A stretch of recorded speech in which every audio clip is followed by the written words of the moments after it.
Aujourd'hui, on va parler d'une mouche qui est très utile généralement aux alentours du 24-25 avril. Vous allez comprendre pourquoi.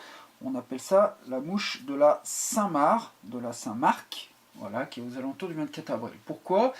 Parce que cette mouche, généralement, sort à peu près à cette période-là. Elle naît à l'extérieur de l'eau et elle vient exploser en surface. Et si vous n'avez pas un modèle de Bibiomarcy, eh bien, vous serez à ce moment-là capot. Donc, pour monter cette Bibiomarcy, je fais confiance à un ami qui s'appelle Philippe Genet et qui a sorti en fait un montage très pratique, c'est le montage élastique. Alors, sur la base, je vais d'abord prendre un hameçon de 12, voilà, dans les familles 103BL, etc. Enfin, voilà, un hameçon de 12 avec du fil de montage noir 6-0. Je vais, dans un premier temps, venir faire un abdomen. Alors, cet abdomen, vous pouvez le faire, lui, il le fait en CDC, moi, je le fais en dubbing de lièvre noir, légèrement plus clair, voilà, de façon à faire un abdomen. Je prends mon dubbing, je le mets sur mon fil et je vais venir l'enrouler de façon à faire un abdomen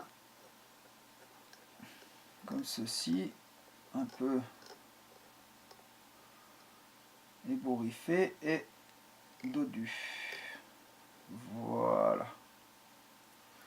Donc vous avez ici un abdomen que vous pouvez ébouriffer avec, alors vous le savez hein, maintenant pour ceux qui me suivent un petit bout, voilà, un abdomen un peu velu. Ensuite je vais venir fixer des pattes. Alors j'ai au préalable, hein, parce que je ne voulais pas le faire maintenant, préparé des pattes avec du faisan que j'ai noué. Alors je me mets là, voilà, le faisan que j'ai noué et qui va me permettre effectivement de faire les pattes de ma mouche. En voilà une posée légèrement sur le côté et la deuxième que je pose face à moi, bien sûr. Encore une fois, on essaye de ressembler au plus près à la mouche qui naît à cette période-là. Voilà. Alors cette mouche, vous allez la voir généralement fin avril jusqu'à début mai. Hein. Voilà. Et je vous dis sincèrement, si vous n'en avez pas au moment où elle arrive, vous êtes mal. Mes pattes sont posées. Je coupe ici mon excédent. Alors les pattes, après, hein, vous pouvez les régler un peu comme vous voulez. Là, voilà, je les ai fait un peu plus longues sur l'arrière. Si vous souhaitez, voilà, vous pouvez couper légèrement comme ceci, hop, de façon à les faire un peu moins longues. Encore une fois, c'est vous qui choisissez. Il faut que ça ressemble un peu plus à la réalité. Voilà. Donc, maintenant, je vais venir poser. Je prends une petite plaque de Pleustazoate, de mousse noire. Je récupère simplement une petite bande ici de mousse que je vais venir poser ici sur mon hameçon et que je bloque. Voilà, une petite demi-clé pour plus que ça bouge. C'est fait.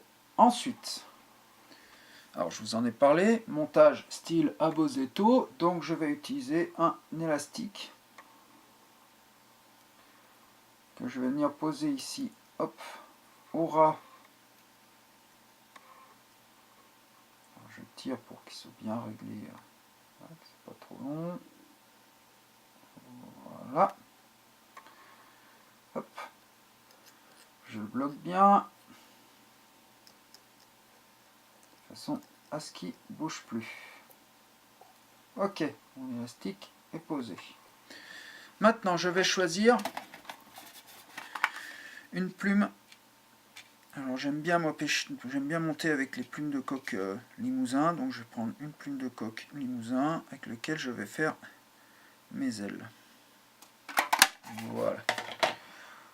Donc je regarde, c'est à peu près la bonne longueur. Je prends ma plume, tac, comme ceci. Alors, je vais libérer un petit peu au départ. Je viens fixer d'abord, tac, 2 tours derrière l'élastique. Et je viens bloquer ma plume devant. Pareil, pour qu'elle ne bouge plus. Voilà. Ensuite, je vais prendre ma pince à hacle. Et je vais tirer sur mon élastique et enrouler ma plume autour de mon élastique en faisant 3 tours en montant, 3 tours en descendant. Comme ça, je bloque mes fibres. Ah, bien sûr, vous entendez le téléphone qui sonne au même moment. C'est toujours comme ça. Voilà, donc là, j'ai bloqué. Si je lâche, ça bloque mes fibres. Il n'y a aucun souci. Je prends donc comme ça. Et je viens bloquer à l'avant pour plus que ça bouge. Voilà. Ensuite, je vais venir ici couper, tac, à ras. Je rabats un peu mes fibres et je reviens vers l'avant pour bien bloquer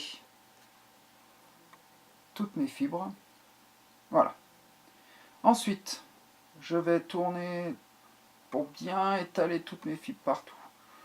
Je rabats mes fibres vers l'arrière et là je tends mon élastique vers l'avant. Tac, mes fibres se redressent. D'accord? Donc à ce niveau-là, je vais venir bloquer mon élastique. Vous voyez, je passe au ras de mes doigts pour bloquer mon élastique. Je reviens vers l'arrière pour bien faire ma petite tête devant pour l'instant. Hop, je vais m'arrêter devant mon élastique. Une demi-clé pour être sûr que ça ne bouge plus. Voilà. Ensuite, je coupe ici mon élastique à ras. Je prends toutes mes fibres, je les rabats vers l'arrière et je vais remonter sur mon élastique de façon à ce que toutes mes fibres soient rabattues vers l'arrière et forment, vous allez le voir quand je vais relâcher, mon aile arrière. Voilà, vous voyez, ça forme toute mon aile arrière, c'est moi qui dirige mes fibres. Hop. Voilà. Je vais faire une demi-clé pour immobiliser mon fil à cet endroit-là. Voilà. Alors là, pareil, lui utilise du CDC. Moi, je vais utiliser à ce moment-là mon thorax. Je vais le faire avec du dubbing. Donc toujours ce même dubbing que j'ai utilisé pour faire le corps tout à l'heure. Si vous utilisez un CDC, vous utilisez le même CDC. Voilà, je fais donc mon abdomen, toujours en remontant vers mon aile, là. Hop. Voilà. Ensuite, je vais séparer mes fibres et ramener ma mousse vers l'avant.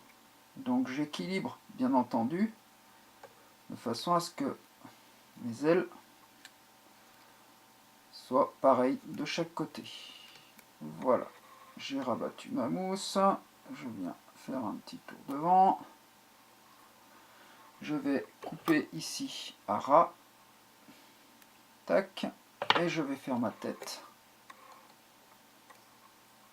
en bloquant bien la mousse. Voilà. Tout d'abord une première demi-clé pour être sûr que ça ne bouge plus. Je viens faire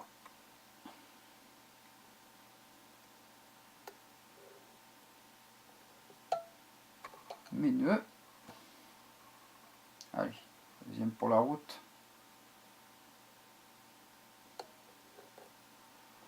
Voilà. Et ma mouche est terminée.